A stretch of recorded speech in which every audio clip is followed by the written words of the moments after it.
उसी घने वन में एक बहुत बड़ा शेर रहता था। वह रोज शिकार पर निकलता और एक ही नहीं, दो नहीं, कई कई जानवरों का काम तमाम कर देता। जंगल के जानवर डरने लगे कि अगर शेर इसी तरह शिकार करता रहा तो एक दिन ऐसा आएगा कि जंगल में कोई भी जानवर नहीं बचेगा। सारे जंगल में सनसनी फैल गई।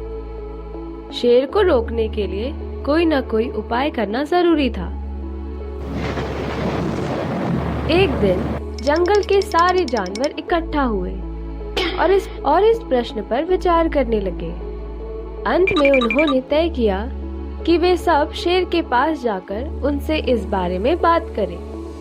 जानवरों के एक दल शेर के पास पहुंचा। शेर ने उन्हें अपनी ओर आते देख घबरा गया और उनसे गरज कर पूछा, क्या बात है? तुम सब यहाँ क्यों आ रहे हो?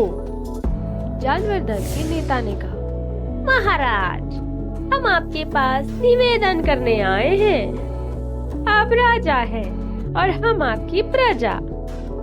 जब आप शिकार करने निकलते हैं तो बहुत जानवर मार डालते हैं, सबको खा भी नहीं पाते।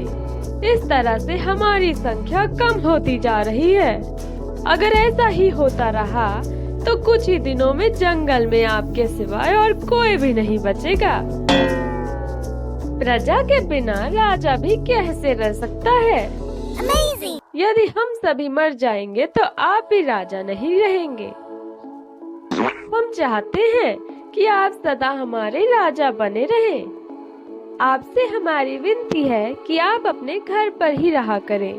हम रोज स्वयं आपके खाने के लिए एक जानवर भेज दिया करेंगे। इस तरह से राजा और प्रजा दोनों ही चैन से रह सकेंगे। शेर को लगा कि जानवरों की बात में सच्चाई है। उसने पल भर सोचा, फिर बोला, अच्छी बात है, मैं तुम्हारे सुझाव को मान लेता हूँ। लेकिन याद रखना, अगर किसी भी दिन तुमने मेरे खाने के लिए पूरा भोजन नहीं भेजा तो मैं जितने जानवर चाहूँगा मार डालूंगा। जानवरों के पास तो और कोई चारा नहीं, इसलिए उन्होंने शेर की शर्त मान ली और अपने अपने घर चले गए। उस दिन से हर रोज शेर के खाने के लिए एक जानवर भेजा जाने लगा। इसके लिए जंगल में रहने वाले सब जानवरों में से एक एक जानवर बारी बारी से चुना